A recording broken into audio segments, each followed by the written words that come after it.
Bom dia, colegas vereadores, mesa diretora, público aqui presente, a todos que nos acompanham pelos diversos canais de comunicação. Eu inicio com a mensagem que eu acho a mais importante para essa quinta-feira, no mês de maio, no mês das mães. Levo a mensagem a cada uma das mulheres, especialmente as limoeirenses, especialmente as mães que eu tive na vida. Eu tive a oportunidade de ter duas avós muito longevas, todas viveram, em torno de 90 anos, uma quase 90, outra mais, e uma alegria muito grande ter essa experiência, esse valor feminino. Tenho 4 irmãs, muitas mulheres importantes na minha vida, tias, e que também marcam essa minha passagem terrena. Então, nessa véspera de Dia das Mães, o meu abraço a cada uma de vocês. Dou sequência à minha fala sobre um outro tema que constantemente gosto de trazer a essa tribuna, e trago logo no início da fala por ordem de relevância no meu entendimento, no meu trabalho, na minha construção política aqui neste parlamento, que é sobre o esporte limoeirense. Com muita alegria, eu permeio nesse ambiente, tenho andado de fato um pouco afastado, mas tenho a alegria de encontrar diversos amigos, de festejar grandes vitórias, de irmãos limoeirenses que têm levado o nome da nossa cidade para além das nossas fronteiras geográficas e nos lugares mais altos dos pódios, nas provas de maior relevância em todo o país. E no último final de semana, em Natal, ocorreu mais uma prova da ultramaratona internacional em Natal, e Limoeiro esteve muito bem representado. Para termos a noção da dimensão do feito dos atletas de Limoeiro do Norte, e para não pecar, eu me valho aqui da relação para citar esses grandes limoeirenses, volto a dizer, que levam Limoeiro para um lugar mais alto do pódio. Muito orgulho de conhecê-los, de fazer, de vocês fazerem parte do meu contexto esportivo, do meu contexto de amizade e, sem dúvida, do engrandecimento da nossa cidade. Nós tivemos diversas categorias. Na categoria de 100 km masculino e feminino, nós tivemos Marcelo Ítalo em segundo lugar. Nós tivemos Missielma, uma vitoriosa, uma guerreira, quem sabe da história de Missielma, tudo que ela passou, e ela replanejar as suas conquistas, tendo um resultado fantástico nessa prova de 100 km, segundo lugar geral, a nossa Missielma. Na prova de 12 horas, masculino e feminino, terceiro lugar, o nosso Brasil. Na categoria 50 km masculino e feminino, quarto lugar, Luiz Vanderlan, quinto lugar, geral, Júlio Gadelha. Na faixa etária de 30 a 39, segundo lugar, Pedro Júnior, terceiro lugar, Duílio. Na faixa etária de 40 a 49, terceiro lugar, Carlos Clenilson, servidor do município, meu colega de infância, Carlinhos. Na faixa etária de 50 a 55, Ferreirão, lá da Cidade Alta, do Barraca Psyu, quem não conhece, primeiro lugar na sua faixa etária. Na faixa etária de 60 a 65, grande Humberto Regis, daqui a pouco um destaque para essa família Regis. 6 horas, masculino e feminino, quarto lugar, Alexandre Rapidez e Pereira, do GVV, 2 personagens também do nosso atletismo de grande relevância. Quarto lugar geral feminino, Rosiane. Na faixa etária dos 20 ao 29, primeiro lugar, Anderson Bruno. Na faixa etária de 60 a 65, feminino, segundo lugar, Socorro Regis, esposa do Humberto Regis, mãe da Clarice, da Cândida. 24 horas, feminino, veja só, uma prova de 24 horas, nós tivemos o primeiro lugar geral, Cândida Regis. Mais do que o primeiro lugar, ela conseguiu o índice para a seleção brasileira. Para que a gente entenda, Limoeiro pode representar o Brasil em qualquer prova nacional ou internacional com uma limoeirense. Essa relação não é extensa só pelo número de atletas, mas sim pela grandiosidade do feito que Limoeiro tem produzido nas ruas da nossa cidade. E aqui fica um registro importante, muito verdadeiro, com pouquíssimo ou quase nenhum apoio. Limoeiro, que tem ido para os mais diversos locais, com tantos staffs, e aqui o meu destaque para cada um dos familiares que preencheram aquele ônibus, que deram apoio, que ficam na alimentação, que ficam na massagem, que ficam no incentivo, gritando. Quem esteve numa prova dessa sabe o quanto é duro e sabe o quanto é importante individualmente para cada atleta ter esse apoio. E junto com esses personagens todos, 2 outros de destaque. A Clarice, que é uma técnica que tem se destacado bastante, apesar do pouco tempo, né, de profissão, a sua experiência e os seus resultados têm mostrado a sua grandeza. E Mamá, um amigo de infância também, futebolista, Marciano Ladislau, outro personagem do esporte, né, de família tradicional aqui no nosso município. Fica a nossa cobrança, iniciando aqui essa fala de apoio, de relevância aos nossos atletas, com um requerimento antigo nosso. Nós não temos em nossas ruas sequer um ambiente adequado, propício, seguro para a corrida. A grande maioria desses atletas treinam na Avenida do Contorno. Aqueles que têm uma disponibilidade melhor por conta de uma flexibilidade no trabalho, conseguem treinar durante o dia, pela manhã. Aqueles que não, se arriscam durante a noite. Nós temos os exemplos de tantos municípios que destacam áreas seguras, centrais, colocando cones, pintando, né, fazendo a identificação para que faixas sejam exclusivas destinadas para o esporte. A gente tem um requerimento antigo que repetimos essa semana, para que a faixa da esquerda, a faixa central, na Francisco Remígio, nos 2 sentidos, possa ser sinalizada, possa ser colocado o cone durante 1h30 da manhã, de 5 horas da manhã até 6h30, quando o fluxo se intensifica, para dar segurança para os atletas e também para aquelas outras pessoas que trafegam. Então, nossos parabéns a cada um desses gigantes, desses atletas. Vocês trazem muito orgulho para a nossa cidade. Pois não, Ciro? Jorge, parabéns pelo seu pronunciamento. Muito importante. Parabenizar todos esses limoeirenses, verdadeiros guerreiros mesmo, tiram leite de pedra. Eu tenho um pensamento, Jorge, que hoje em dia, alguns esportes tradicionais, eles já precisam de um tratamento profissional. Por exemplo, esportes coletivos, futebol. Nosso país está cheio de, hoje, grandes investidores, e essas demandas dos esportes principais, que é o futebol, que são mais visados, a gente poderia trabalhar realmente a atração do investidor e dedicar mais do orçamento municipal para esses esportes individuais, principalmente porque essas pessoas elas se transformam em referência. Daqui a pouco elas estão dando a possibilidade de treinar crianças carentes, elas estão engajadas em projetos sociais, elas têm um hábito e uma rotina muito relevante. Então, quem sabe um dia a gente avance e mude a cultura para que a gente, com esses resultados, possa fazer com que o poder público olhe com carinho para esses esportes. Parabéns, meu amigo. Obrigado, Ciro. Foi pensando nisso, nessa observação do desprezo que as atividades, né, as modalidades individuais sofrem, é que a gente pensou no ProEsporte. Em 2022, sob minha autoria e com o apoio dessa casa, nós aprovamos o ProEsporte, que é um Bolsa Família. Desses atletas todos que eu citei aqui, apenas 2 são beneficiados pelo ProEsporte, que é uma bolsa, se não me engano, de R$300 ou R$350 por mês, e todos os outros aí custeiam, né, todo esse trabalho às suas expensas. Fazer um registro, né, é importante, é devido o agradecimento. A Secretaria de Esporte deu o transporte, né, fez a locomoção até lá, isso é importante, parabéns ao colega Alberto, mas a gente sabe que pode fazer muito mais e fica aqui uma sugestão, né, é importante sempre a gente trazer uma crítica, mas uma crítica construtiva e uma crítica que possa trazer solução.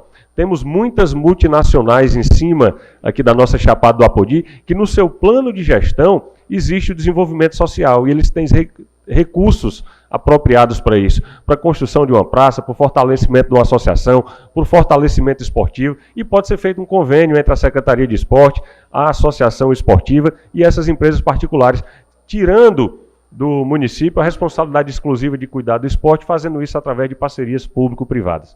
Mais uma vez, os meus parabéns. Sobre os requerimentos, a repetição de um outro requerimento aqui, vai o meu abraço, o meu reconhecimento a toda a dedicação que o Josamar está tendo lá na nossa Sultran. A gente já requereu, diversos vereadores aqui requereram, foi instalado, parece que a Superbonda que colocaram lá, Ciro, não estava boa não. Ali de frente à faixa de pedestre da Escola Normal, quase no cruzamento com a João Maria de Freitas. Um cruzamento extremamente perigoso, todo mundo parece que adotou o hábito de passar correndo na Avenida Dom Aureliano Matos, nossa principal avenida, um fluxo extremamente intenso, onde se avizinham diversos colégios, né, municipais, particulares, universitários, e aquela esquina tem recebido constantes acidentes. A gente pede aqui a reinstalação daquelas tartarugas, para que o fluxo possa ser melhor controlado, respeitado, evitando acidentes. Outro requerimento nosso para o secretário Dilmar Amaral, da Secretaria de Assistência Social, é uma repetição de um requerimento antigo nosso para a revitalização da quadra do Centro Social. Um equipamento antigo, valioso, de muita tradição e cultura, que abrigava tantas práticas de atividades esportivas, de escolinha de futebol, de vôlei, de basquete. Quem não lembra do professor Juarez treinando basquete lá na quadra do Centro Social? Quem não lembra das feiras culturais, dos artesanatos? Quem não lembra do forró da melhoridade lá naquela praça? E é um equipamento que está subutilizado, não, está zero utilizado. Está parado, está depreciado, um rico equipamento vizinho à rodoviária que foi revitalizada, portanto, nosso requerimento para que aquele equipamento possa ser reativado durante todos os dias da semana, a Secretaria de Assistência Social, ela possa estar aberta não só pela manhã, mas também no período da noite, onde numa segunda-feira à noite, por exemplo, a gente possa ter uma aula de zumba, numa terça-feira possamos ter o forró, numa sexta-feira, ali no movimento do fim de semana na rodoviária que está lotada, a gente possa ter um espaço do artesão em Limoeiro do Norte, um requerimento antigo nosso que também ainda não foi implementado. Temos tantos artesãos em Limoeiro que não têm espaço para apresentar a sua produção, para fazer até a identidade cultural do nosso município. Então, um requerimento para o nosso secretário de Assistência Social. Sem atrapalhar a fala dos colegas Ciro, Heraldo Júnior e Michael, ouvi atentamente os requerimentos sobre a questão da água da Engarana.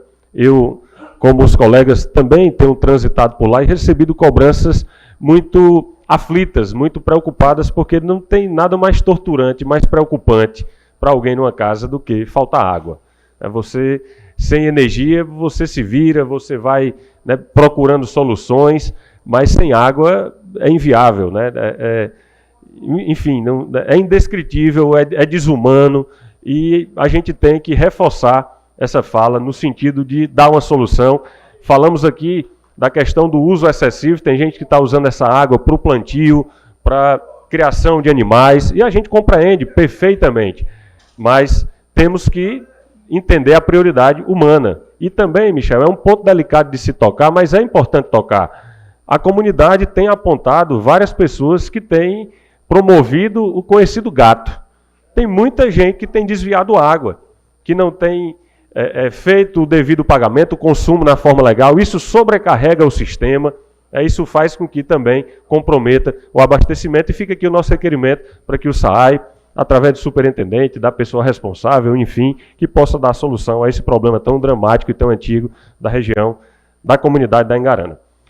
Um outro requerimento nosso, requerimento antigo, né, para se registrar mais uma vez, e eu falo isso com muita tristeza toda vez que eu subo a essa tribuna, mas é para que se compreenda a mensagem que eu quero passar quando eu falo do bairro João 23. Eu não cito a praça do bairro João 23, porque lá não existe uma praça, aquilo nunca foi uma praça, aquilo é um canteiro central, e eu não chamo de praça também porque lá muito mais se assemelha com uma lixeira. E eu tenho subido a essa tribuna repetidas vezes ao longo de muitos e muitos anos, pelo menos 4 ou 5 anos, eu tenho falado isso aqui, da lixeira do bairro João 23. Ontem fui contatado por vizinhos, moro lá, naquelas proximidades, fui lá, né, tristemente, está no centro, no coração, no pulmão de Limoeiro do Norte, lá ao lado do nosso campo florestal, e por ser uma pequena travessa de pouco fluxo, às vezes a gente mesmo morando perto não adentra, não passa e não vê a realidade. tristemente, ontem eu pude perceber que 5 pontos gigantescos de entulho em apenas um quarteirão. Daquela pequena travessa ao lado do campo florestal até a rua Célio Santiago, no fundo do quartel. Por isso, eu tomo a liberdade de chamar de lixeira do bairro João 23. Uma tristeza. Eu sei que muitos vão dizer, é porque a gente limpa e a população suja. Não, não é. É porque a demora na limpeza faz com que a cultura de que aquele local seja visto como uma lixeira se perpetue. Porque quando você tem uma praça limpa, habitada, bem zelada, com os locais, as lixeiras devidamente instaladas para a recepção do lixo, a população não joga. Nós temos um exemplo vizinho que é a Praça das Populares. A Praça das Populares não virou um lixão. Por quê? Porque está bem zelada, está bem frequentada, bem habitada, e a população tem o hábito de zelar daquilo que é zelado e de não cuidar daquilo que não é cuidado. Então fica aqui o nosso requerimento insistente, mais uma vez, para que cuidem da lixeira do bairro João 23. Digo isso com muito respeito aos moradores, mas com uma certa tristeza a respeito do serviço. Cobramos e cobramos com muita veemência e também fazemos os registros das conquistas. Ontem estive, a convite da prefeita, no gabinete e tive a alegria de ver a alegria de 3 colegas vereadores recebendo as praças que requereram, que destinaram para suas comunidades. Eu que tive a alegria de inaugurar a que requeri lá na comunidade da Pedra Branca, posso ver a transformação. Eu atuei muito junto a comunidades e a instalação de equipamentos como esse, no Córrego do Feijão, no Genipapeiro, na Pedra Branca. Eu sei o poder transformador de um equipamento como esse. Então, ver, Michael, a alegria do setor NH6 recebendo, o colega vereador Michico também indicando para Varginha, o colega vereador Flauber indicando lá para o Canto Grande, ver que a aflição que estava em vocês está sendo superada com a chegada desse equipamento, é algo que nos faz perceber 2 componentes na gestão municipal, que é compromisso e prosperidade, que a gente continue nesse caminho. Vereador Lauro, por favor, você pode me ceder 2 minutos? Obrigado. Dando sequência à nossa fala, um outro registro importante, eu ouvi os colegas falando aqui, mas eu trago a participação de muita relevância dessa casa. A Guarda Municipal recebeu 10 viaturas, 7 motocicletas, 3 veículos, drones, equipamentos dos mais diversos, e tem a participação dessa casa. Por que é que eu digo que tem a participação? Eu lembro, colega vereador Márcio, que em 2022 eu fui a Mossoró, quando eu estava estudando a implementação da Guarda Maria da Penha, requerimento e projeto do vereador George, e estive tratando com a Guarda de Juazeiro do Norte, uma riqueza e uma referência para todo o país, também em Mossoró, onde eu tive a oportunidade de visitar com o atual superintendente, o Daniel, com a Suelen e também com a Emanuele. Fomos lá, visitamos a Guarda Municipal de Mossoró e lá, não me recordo o nome, mas tem um servidor deles que é destaque também nacional na criação dos projetos para participação de convênios e editais para recebimento de recursos do governo federal. Esse personagem ajudou muito, logicamente, junto com a interação e a dedicação dos nossos servidores, para recebimento disso. E qual é o papel dessa casa? Além do conhecimento de buscar informações fora, nós aprovamos projetos aqui de extrema importância, porque cada edital desse tem uma pontuação de acordo com a adequação do município. E nós não estávamos adequados em muitos destes pontos. Eu lembro muito bem que a superintendência não era ocupada por um servidor de carreira. Isso é uma pontuação. Os nossos servidores não tinham curso de formação atualizado. Nós não tínhamos sequer a carteira funcional. E tudo isso passou por essa casa. Fica aqui o registro, a importância desse trabalho parlamentar no sentido de fortalecer todos os departamentos. E aqui o nosso registro também a importância, a participação da gestão municipal nessa conquista. Para finalizar, um tema nacional de enorme preocupação e tristeza, o que trata sobre esses descontos que assolaram, açoitaram os nossos aposentados. É um absurdo, é algo inimaginável a CGU contabilizar que esse rombo pode chegar a 90 bilhões de reais. Algo que ultrapassa mensalão, petrolão, que ultrapassa qualquer questão partidária. Isso é uma questão humana, isso é uma questão de crime que é inaceitável. E pessoas muito próximas a gente, eu como advogado, tive pessoas que visitaram o escritório mostrando uma cartinha dizendo, ó, um escritório de Recife mostrando uma carta dizendo, você está sofrendo um desconto indevido, quer que eu cobre de volta?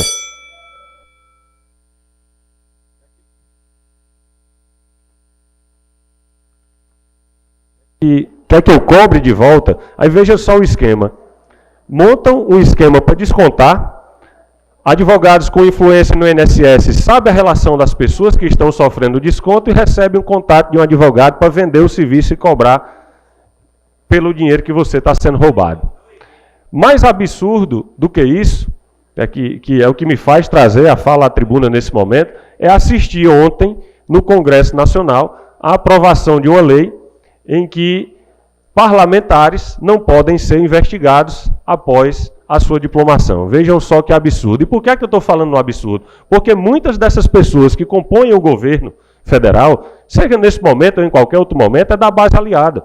Muitos ministros são deputados que vão ocupar ministérios, praticam crimes como esses praticados e não podem ser investigados. Fica aqui o meu registro contrário a esse absurdo. Na gestão do Bolsonaro se instalou isso. Na gestão de Lula, isso se perpetuou e ganhou mais volume, e a gente fica numa preocupação ainda maior, porque a gente vê dois governos muito semelhantes. E aí eu lembro, Rubinho, da sua fala, né, que o verdureiro foi preso, o vizinho foi preso, o secretário, o ministro, e agora o irmão. Mais uma tristeza para o governo federal. Obrigado, bom dia.